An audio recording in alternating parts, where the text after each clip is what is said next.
Namaste yogis!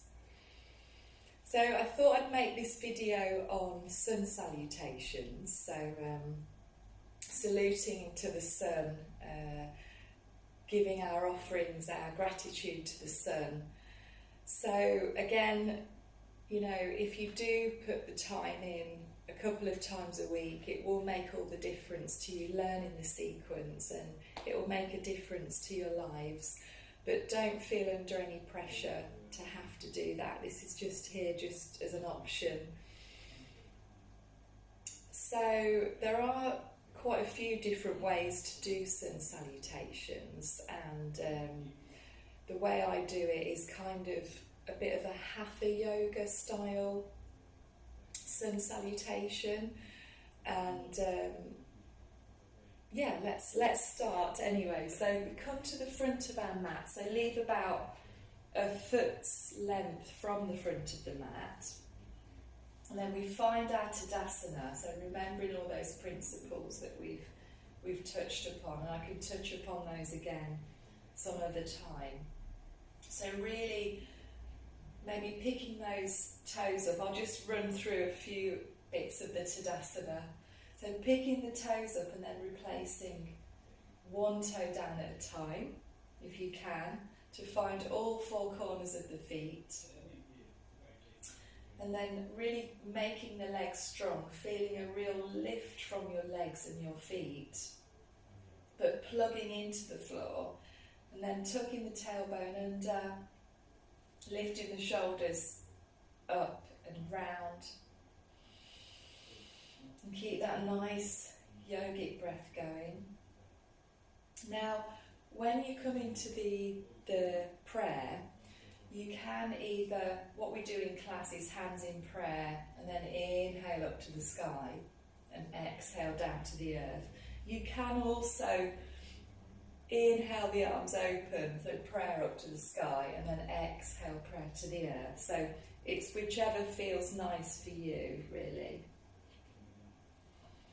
Sometimes we set an intention here, so bringing our hands into prayer, maybe thinking about somebody who needs our help at the moment, or maybe thinking about that person that's annoyed us this week, who someone or something that we'd like to dedicate the efforts of our practice to. We can bring our hands into prayer and then think about that being or that person for a little while.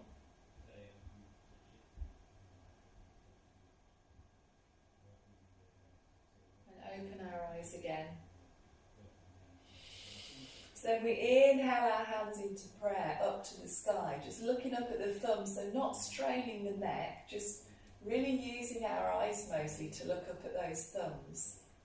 And then exhaling the prayer, trying to put the palms or the fingertips to the floor, and then bending the knees if we need to. And then folding deeply.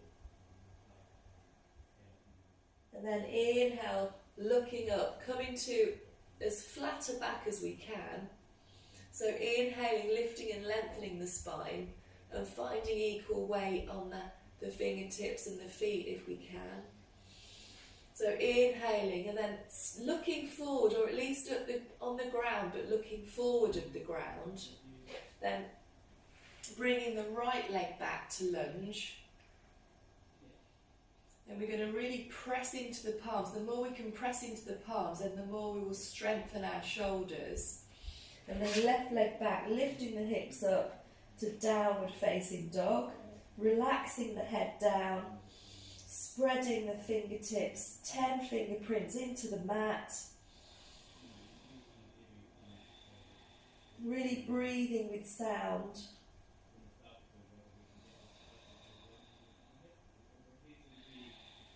Again, bending the knees if you need to.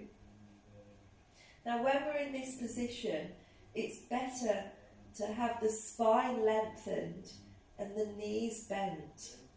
So we're looking to not have a rounded back. And then we might be able to then straighten the legs or keep them bent.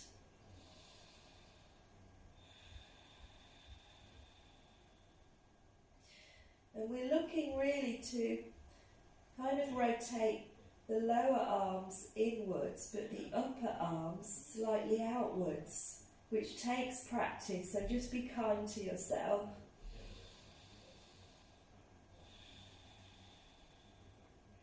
Now we're trying to press the top body back towards the thighs like so, and we're trying to actually bring the navel back to the spine so that we've actually got a dip here, a concave, a hollow. We're really trying to hold that. And I'll just come down and rest for a moment. So, like most of the poses, there's so much going on, and that's why we need to have compassion for ourselves, that it's through time and practice really that we can get better at remembering all to check in with all the different parts of the body. But mostly it's the breath. So if we focus on the breath and really cultivating a longer breath, then that will give us the best chance to then mindfully find the position. So the focus is on the breath. That is the most important thing, really. And like I say, when we go through the sun salutes, if you're not keeping up with what's inhaling or exhaling at first, just keep the breath going. Don't worry which one you're doing, because it will come with practice. So, just have faith in that. So back to the downward dog again.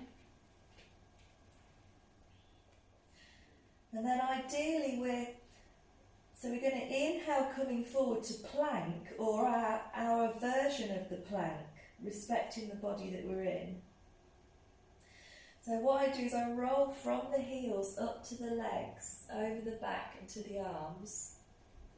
And what we're looking for ideally is for the hands to be directly under the shoulders, and then keeping the head up slightly. So you're looking for one line from the head down to the tailbone. And with that plank, if you're able to keep it like this for a short time, you're looking for that lift on your tummy. So you don't want to be like this, because that is going to be not good for your back. So we're looking again to really push into the palms and then tighten those butt muscles, and sucking again the navel towards the spine. And if you kind of think about tucking the tailbone under and gripping with the butt muscles, then that will automatically bring the navel up to the spine.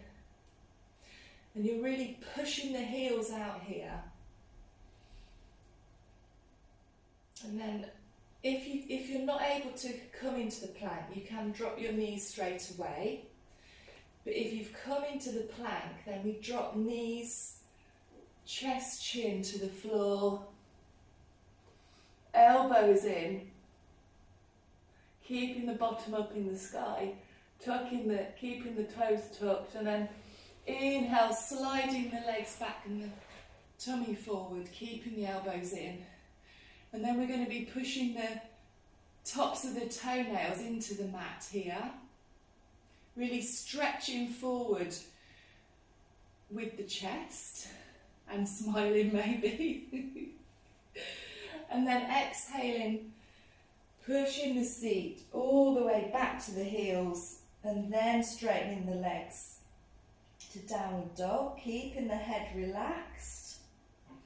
Then inhale, looking forward, right leg back to lunge.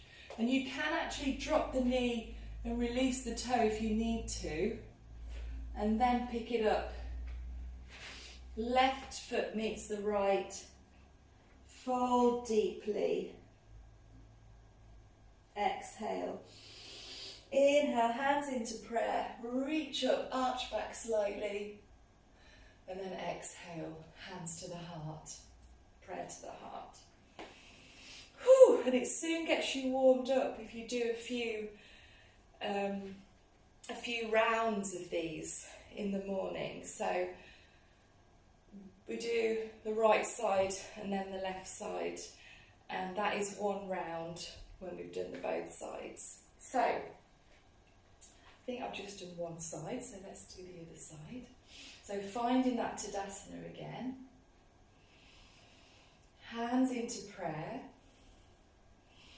inhaling the prayer up to the sky, and then exhaling the prayer to the earth.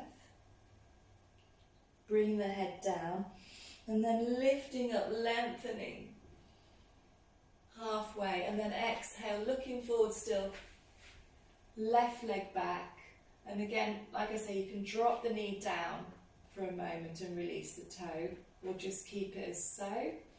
And then right leg back, lifting up the hips to the sky. Exhale. And you'll find that with time, usually in the morning, you can be stiff, and then when you've done one round, you can really feel that loosening, the spine is being made longer. It's quite magical, really. And then inhale, coming forward to plank, looking forward of the hands again. Plugging in, pushing the palms away from the floor, pushing the heels back again. Then exhale, drop knees, chest, chin, elbows in. Inhale, snaking forward to low cobra.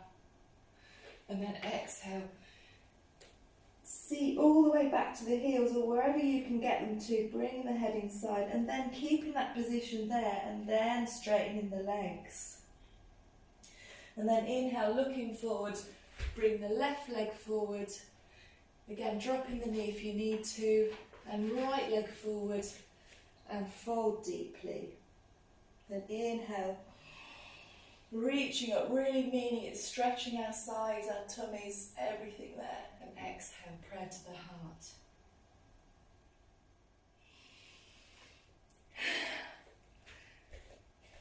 So,